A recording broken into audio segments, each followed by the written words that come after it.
I don't know if we talked about it in our tribute show, but man, Ari Shaffir.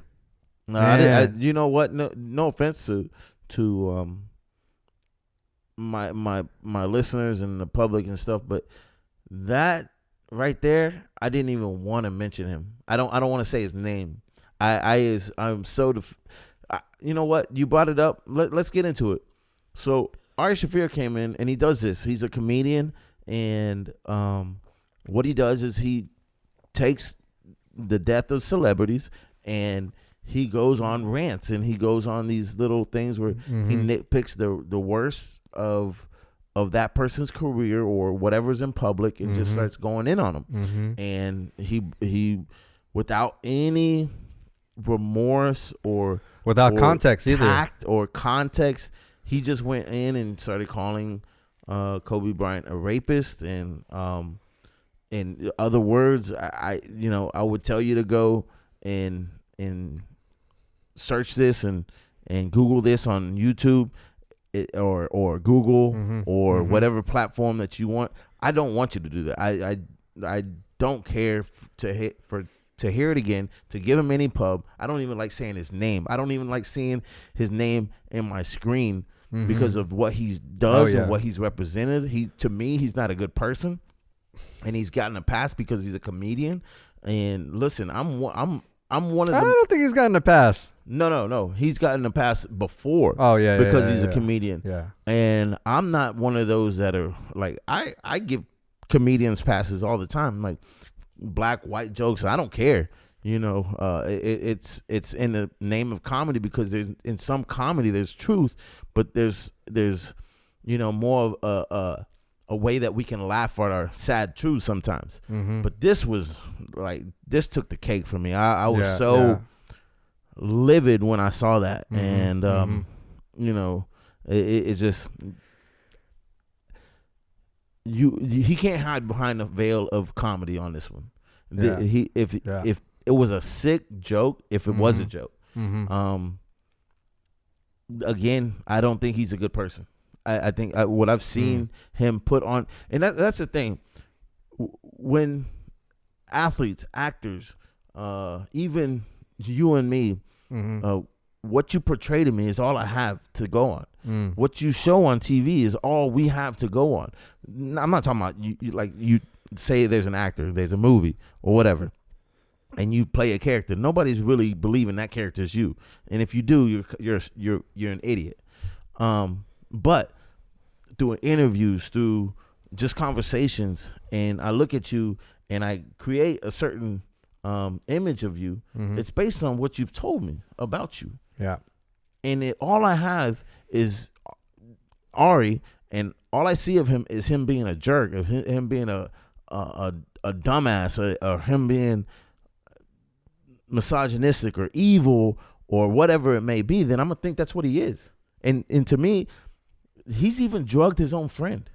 That's his friend. Yeah, that's true. There was no audience behind that, and he thought it was funny. I don't think he's a good person. Period. Yeah. I don't know how you feel, but that's it. That's probably the last time I'll speak on him about that. No, yeah. I mean, I'm not a fan of him in any way, but it's a small sample size for me to judge someone off of, and I mean, I think it was horrible, distasteful, 100%. He's come out and like tried to not recant it, but to just explain his side and just like talk about like how he didn't know who the other victims were, he didn't know they were children, or he didn't know his daughter was involved. I'm not defending. It's so funny because before the podcast even started, I told you, like, let's get away from emotional, let's give conscious takes and whoops. Man, no, listen, sorry. Fuck him. Fuck Ari. Yeah. I don't care. I will never actively watch another clip of his or a video or whatever. I will actively change the channel. No, I don't want. Listen, I don't cancel anybody, but from a personal standpoint, for me, I will never go out of my way to watch anything he does again. I don't see how he can, through the small sample size that you say, how he can rekindle any Yeah, any no. want from me to. Oh no. I'm not saying, and nor No, it- but I do should believe he. that people do deserve second chances. Yeah, But I just I just think honestly, like, that's his humor. It's like a sick, sadistic humor. It's fed on from his fans because his fans fiend for that. And when you hear him talking about that, like, people were hitting him up constantly immediately after Kobe died, and we're like, "Hey, where's your Kobe tweet? Hey, where's your Kobe? Da da da da this and that."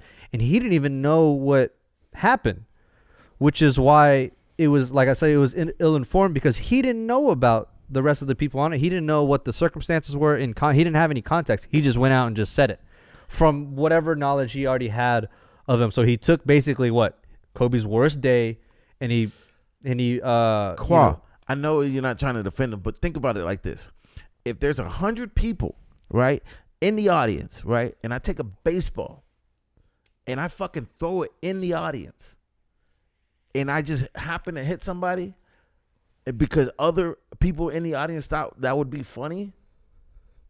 I'm not okay. You're right. I'm not defending him, but I'm just saying, like, there's a psyche behind why he does what he does, whatever. And I'll tell you what, he may have gotten a pass from all those other times. I'm not saying he gets a pass from me. Like, he really doesn't. Like, I'm not a fan of him, and I'm not saying I ever will be. But I assure you that he regrets this one. This was. Oh, he can't take that baseball back. This is the dumbest mistake he's probably ever done, and I don't know what he's gonna do for his career or whatever. But, shit, like, he needs a better PR person to tell him to screen his shit, because I don't think he has one. It's funny how we go out and we talk about the topics before the show and everything like that. And one of the things I pointed out was this subject, but not to get so emotional and heated behind it. But it was one. Man, it's hard. It's hard to without Kobe, man. Yeah. And you know, this just speaks also to the level of impact that Kobe had. Right. You know, because I told Calvin, but you saw Calvin on the Kobe show. I'll just mention this real quick. Like, I don't think anybody else's death in the sports world could have had an impact like this. Yeah, there was somebody saying that today. I'll end it with this. At all, like, compared to Kobe. Somebody was saying that they don't remember another instance in the sports world where they had, regardless if they were a fan or not, this is the moment. Like, this is Tupac and Biggie, you know, but within sports. Yeah. You know, especially within the NBA. And God forbid, you know, just for the sake of comparison, if something would have happened to MJ, you know, Michael Jordan, not that we would even feel, then though, I don't think it would surpass that. No,